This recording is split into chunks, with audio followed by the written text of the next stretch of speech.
Hi കൂട്ടുകാരെ, നിങ്ങൾക്ക് ആമയുടെയും മൊയലച്ചന്റെയും ഓട്ടപ്പന്തയത്തിന്റെ കഥ അറിയാമല്ലോ അല്ലേ? എങ്കിലിന്ന് ആമയുടെയും പൂച്ചക്കുഞ്ഞിന്റെയും പുതിയൊരു കഥ കേട്ടാലോ? ഒരു ദിവസം വൈകുന്നേരം നമ്മുടെ ആമയും പൂച്ചക്കുഞ്ഞും കൂടി നടക്കാനിറങ്ങി. അവരിങ്ങനെ പല കഥകൾ പറഞ്ഞു നടക്കുകയായിരുന്നു. അപ്പോഴുണ്ട് ആമ പറഞ്ഞു, പൂച്ചക്കുഞ്ഞെ, നമ്മുടെ മുയലച്ചൻ എന്നോട് ഇപ്പോഴും നല്ല ദേഷ്യമുണ്ട്. അന്നത്തെ ഓട്ടപ്പന്തയത്തിൽ തോറ്റതിൽ പിന്നെ അവൻ എന്നോട് മിണ്ടിയിട്ടില്ല. പൂച്ചക്കുഞ്ഞ് പറഞ്ഞു, ഹേ, അങ്ങനെയൊന്നും ഉണ്ടാവില്ല, അതൊക്കെ നിന്റെ വെറും തോന്നലല്ലേ. എന്നാൽ ആമയ്ക്ക് നല്ല വിഷമമുണ്ടായിരുന്നു.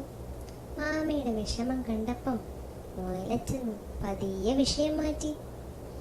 അവര് മറ്റു പല കഥകളും പറഞ്ഞങ്ങനെ നടന്നു.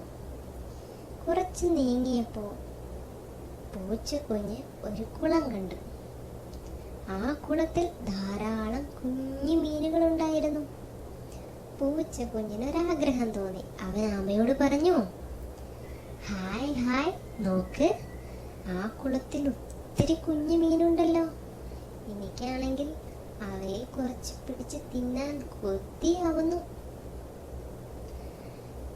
ഇത് കേട്ടപ്പോ ആമ പറഞ്ഞു, അതിനെന്താ, ഞാൻ നിന്നെ സഹായിക്കാമല്ലോ, വരും, എന്റെ പുറത്തിരുന്നോളൂ. ഇതും പറഞ്ഞ് പൂച്ചക്കുഞ്ഞിനെ ആമ തന്റെ പുറത്തിരുത്തിയിട്ട് കുളത്തിലേക്ക് ഇറങ്ങി. അങ്ങനെ പൂച്ചക്കുഞ്ഞ് കുളത്തിലെത്തിയപ്പോൾ അവൻ കൈ കൊണ്ട് കുളത്തിലുള്ള മീനുകളെ ഇളക്കി ഇട്ടപ്പോൾ ചില മീനുകൾ പൊങ്ങിച്ചാടി. അങ്ങനെ ചാടിയ മീനുകളെ അവൻ കൈയും കൊണ്ട് വേഗം പിടിച്ചു അകത്താക്കി. അങ്ങനെ വയറ് നിറയെ മീനിനെ പിടിച്ചു തിന്നു. പൂച്ചയ്ക്ക് സന്തോഷമായി. പൂച്ചയുടെ സന്തോഷം കണ്ടപ്പോൾ ആമയും ഹാപ്പി. അവര് വീണ്ടും വർത്തമാനം പറഞ്ഞ് നടന്ന് നീങ്ങി. കുറച്ചു കഴിഞ്ഞപ്പോ ആമയ്ക്ക് നല്ല വിശപ്പ്. ആമ പറഞ്ഞു, എന്റെ പൂച്ചക്കുഞ്ഞെ, എനിക്ക് നല്ല വിശപ്പുണ്ട്. ഇത്തിരി ക്യാരറ്റ് കിട്ടിയിരുന്നെങ്കിൽ കൊള്ളാമായിരുന്നു. ഉടനെ പൂച്ചയുടെ മനസ്സിലൊരു ഐഡിയ വന്നു. പൂച്ച പറഞ്ഞു, നീ ഈ മരത്തണലിൽ വെയിറ്റ് ചെയ്യാമോ? എന്നെ കാത്തിരിക്കുമെങ്കിൽ ഞാൻ നിനക്ക് വേണ്ടി കുറച്ച് ക്യാരറ്റ് കൊണ്ടുതരാം. ആമയ്ക്ക് സന്തോഷമായി. ആമ പറഞ്ഞു, ശരി, ഞാനിവിടെ നിനക്ക് വേണ്ടി കാത്തിരിക്കാം. ഉടനെ നമ്മുടെ പൂച്ചക്കുഞ്ഞ് ഓടി മുയലച്ചന്റെ അടുക്കലെത്തി. മുയലച്ചനോട് പറഞ്ഞു, നമ്മുടെ ആമയ്ക്ക് നിന്നോടൊരു കാര്യം പറയാനുണ്ട്. മുയലച്ചൻ ചോദിച്ചു, എന്താണ് ആമയ്ക്ക് പറയാനുള്ളത്? പൂച്ച പറഞ്ഞു, നമ്മുടെ ആമയ്ക്ക് ഒരു സംശയം. ഇപ്പോഴും അന്ന് തോറ്റതിന്റെ വിഷമം നിനക്കുണ്ടോ എന്ന്. ആമയോട് നിനക്ക് ദേഷ്യമുണ്ടോ? മുയലച്ചൻ പറഞ്ഞു, ദേഷ്യമൊന്നുമില്ല, എങ്കിലും ചെറിയൊരു വിഷമമുണ്ട്. ഉടനെ നമ്മുടെ പൂച്ച പറഞ്ഞു, അത് സാരമില്ല, നിങ്ങൾ വീണ്ടും പഴയ കൂട്ടുകാരാവണം. നിങ്ങൾക്ക് വീണ്ടും ഒന്നിക്കാൻ ഞാനൊരു ബുദ്ധി പറയട്ടെ. മുയലച്ചൻ പറഞ്ഞു, എന്താ നിന്റെ ഐഡിയ? ഞാനൊന്ന് കേൾക്കട്ടെ, പറ.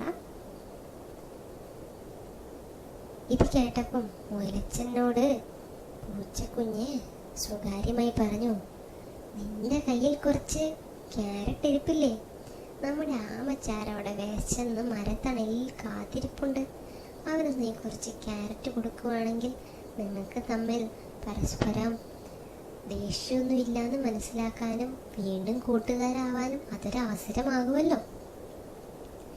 ഇത് കേട്ട മുയലച്ചന് സന്തോഷമായി. അങ്ങനെ അവർ രണ്ടാളും കൂടി ആമയുടെ അടുക്കലേക്ക് കുറച്ച് ക്യാരറ്റുമായിട്ട് അങ്ങനെ ചെന്നു. ആമ മുയലച്ചൻ വരുന്നത് കണ്ടപ്പോൾ തന്നെ മരത്തണലിൽ നിന്ന് എഴുന്നേറ്റ് തല പൊക്കി നോക്കി. എന്നോട് അവന് ദേഷ്യമുണ്ടോ എന്ന് ആമ ചിന്തിച്ചു. മുയലച്ചൻ ആമയുടെ അടുക്കൽ വന്നിട്ട് പറഞ്ഞു, നീ വിഷമിക്കണ്ട, എനിക്ക് നിന്നോട് ഒരു ദേഷ്യവുമില്ല. നിനക്ക് വിശപ്പ് മാറ്റാൻ ഞാനിതാ കുറച്ച് ക്യാരറ്റ് കൊണ്ടുവന്നിട്ടുണ്ടല്ലോ. ആമയ്ക്ക് സന്തോഷമായി. ആമ പറഞ്ഞു, എങ്കിൽ വാ, നമുക്ക് രണ്ടാൾക്കും കൂടെ കഴിക്കാം. പൂച്ച കുഞ്ഞിൻ്റെ വയറ് നിറഞ്ഞിരിക്കുക, അവനിനി തിന്നാൻ പറ്റില്ല. ഇത് കേട്ട് പൂച്ച കുഞ്ഞ് പറഞ്ഞു, ആ ശരിയാ, നിങ്ങൾ രണ്ടാളും കഴിക്കേ. എൻ്റെ വയറിൽ മുഴുവനും കുളത്തിലെ മീനുകളാണ്. അങ്ങനെ ആമയും മുയലും കൂടെ ആ ക്യാരറ്റ് മുഴുവനും തിന്നു തീർത്തു. രണ്ടാൾക്കും സന്തോഷമായി.